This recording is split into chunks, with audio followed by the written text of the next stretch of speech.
존경하는 여주 시민 여러분, 여주 시민의 안전과 지역 발전을 위해 애쓰시는 시장님과 공직자 여러분, 정론직필의 언론인과 존경하는 선배 동료 의원 여러분, 안녕하십니까? 여주시의회 한정미 의원입니다. 코로나19가 해를 넘겨 계속되고 있지만 우리는 신축년 새해를 맞았고 어느덧 땅이 풀리고 꽃이 피는 봄에 접어들었습니다. 기후위기를 우려하며 전 세계가 절치부심하는 가운데 아직은 사계절을 느낄 수 있으니 그나마 다행입니다.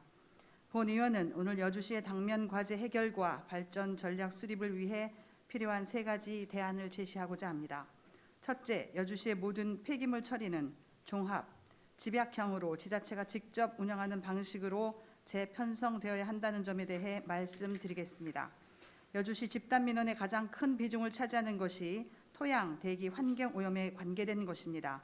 환경 오염 문제는 그 자체로도 위협이지만 시민들 간의 갈등을 유발하는 사회 문제이기도 합니다. 사업체에 대한 인허가 문제와 관련하여 소송이 진행 중인 사안들이 있고 견해와 입장에 따라 논란의 여지도 많은 관계로 이 자리에서 구체적으로 언급하지는 않도록 하겠습니다. 다만 본 의원은 여주시의 각종 폐기물 처리 방안에 대한 원칙과 방향성을 제시해 보려고 합니다. 생활 폐기물, 산업 폐기물, 하수 슬러지, 축산 분유, 음식물 쓰레기 등 다양한 배출물을 지자체가 자체적으로 처리해야 하는 것이 대원칙으로 되고 있습니다. 수도권 매립지도 용량이 한계에 도달하여 한시적인 사용 연장을 해 나가고 있으나 장기적으로는 해결책이 마땅치 않은 상황입니다. 여기에 매립이 어려운 하수 슬러지, 음식물 쓰레기 등 다양한 폐기물을 처리하는 문제도 크나큰 난제입니다. 매립장, 소각장, 폐기물 활용 발전소 등 각종 문제들이 거의 모든 지자체에서 집단 민원을 수반하며 사회 문제화되고 있는 실정입니다. 아시는 바와 같이 여주시도 심각한 난항을 겪고 있습니다. 대단히 시급하고 절실한 문제임에도 불구하고 종합적인 대책이 수립되지 못하는 것은 그만큼 어렵기 때문일 것입니다. 그렇다고 해서 임기응변식으로 대처하거나 마냥 미룰 수는 없습니다. 이제부터라도 본격적인 해결 방안을 모색해야 할 것입니다. 본 의원이 조사한 바에 의하면 폐기물 처리와 관련하여 기술 향상이 이루어지고 있고 발빠르게 대처하는 지자체들도 많습니다. 우리 여주시의 경우는 생활 폐기물을 강천면에서 선별하여 매립하고 음식물 쓰레기는 점동면에서 처리하고 있으며 축산 분뇨는 사업체에 의존하고 하수 슬러지는 연간 약 20억 원에 달하는 비용을 지불하면서 외부 업체까지 이용하고 있습니다. 모든 처리장이 분산되어 있다 보니 민원 발생의 개연성이 높아지게 되고 신설, 확장, 추가 등의 필요성이 발생했을 때 처리 절차도 복잡해질 수밖에 없는 구조입니다. 모든 폐기물 처리 시설을 한 장소로 몰아 집약적인 종합 콤플렉스를 구성해야 한다고 생각합니다. 기술적으로도 충분히 가능한 것으로 알고 있습니다.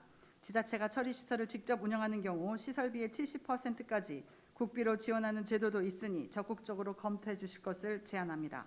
다음은 여주의 역사문화 관광 콘텐츠를 집대성한 여주학의 창시가 필요하다는 점을 말씀드리고자 합니다. 여주는 많은 역사문화 유산을 가지고 있고 여주시장님도 여주를 관광문화의 도시로 육성시키겠다는 포부를 여러 차례 밝혔습니다. 그러나 영릉, 신력사, 명성황후 생가 등에 대한 연구와 고증, 개발과 활용, 홍보와 의미 부여는 미흡한 상황입니다. 현 집행부 이전에 여주시 슬로건이 세종 명품도시의 구현이었던 것으로 알고 있습니다. 매우 의미가 컸다고 생각되며 발전적으로 계승했어야 한다고 생각합니다. 지금도 늦지 않았으니 애써 일궈놓은 결과물들이 사장되지 않도록 해야 할 것입니다. 또 명성황후의 경우도 생가에서 탄신제를 지내는 것으로 알고 있는데 명성황후는 탄신이 중요한 것이 아니라 시의 사건이 핵심이라고 판단됩니다.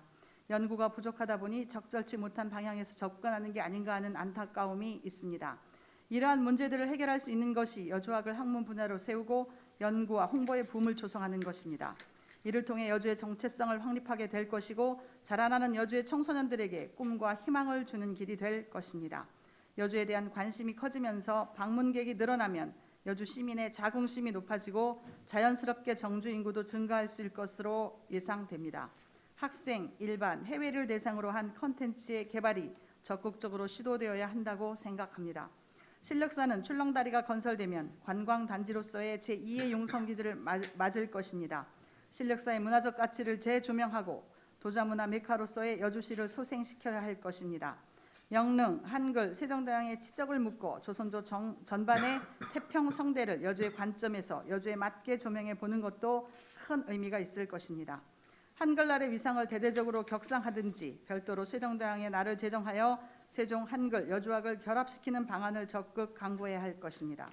명성황후 생가의 경우 구한말 격동기 우리나라의 역사 속에서 여주의 독립운동가들의 활동과 연계하여 재조명한다면 여주의 역사적 가치를 고양시킬 수 있을 것입니다. 이 모든 것이 여주학의 주제가 될 수 있습니다. 여주학이 학문적 분야에서 개척되고 각광을 받는다면 여주가 역사문화 연구의 새로운 아이콘이 될 수 있고 관내 유일의 대학인 여주대도 새로운 발전의 계기를 찾을 수 있을 것이라고 생각합니다. 적극적인 검토를 당부드립니다. 끝으로 남한강 주변의 활용에 대해서 강천섬을 중심으로 말씀드리겠습니다.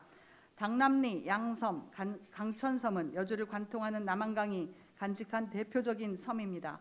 당남리에는 캠핑장 운영과 경관농업이 시행되고 있고 양섬에는 체육시설 등 시민 편의시설이 설치되어 있습니다. 강천섬은 그동안 알려지지 않은 자연 그대로의 섬으로 인식되었으나 마음사일랜드 조성계획이 추진되는 가운데 야영객들로 붐비고 있습니다.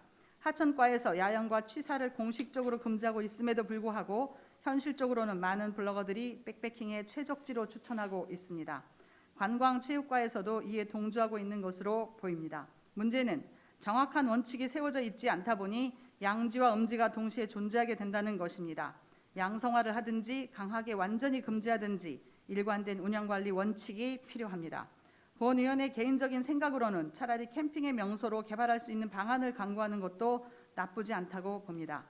남이섬이나 자라섬이 명소로 거듭났듯이 강천섬도 새로운 이정표를 세울 필요가 있을 것입니다. 물론 이를 위해 풀어야 할 제도적 차원의 과제들도 많을 것이지만 아직도 시 차원의 통일되고 일관된 원칙이 없는 상황은 반드시 개선되어야 한다고 생각됩니다. 시장님과 관련 부서에서는 이에 대한 심도 있는 연구와 검토를 진행해 주셔야 한다는 점을 제안합니다. 지금까지 말씀드린 세 가지 제안을 심도 있게 검토해 주셔서 천혜의 자연 경관과 문화유산이 풍부한 여주시가 더 새롭고 더 살기가 좋은 도시로 거듭나는 계기가 되길 간절히 바랍니다. 봄이 왔지만 아직 쌀쌀합니다. 코로나 감염도 지속되고 있습니다.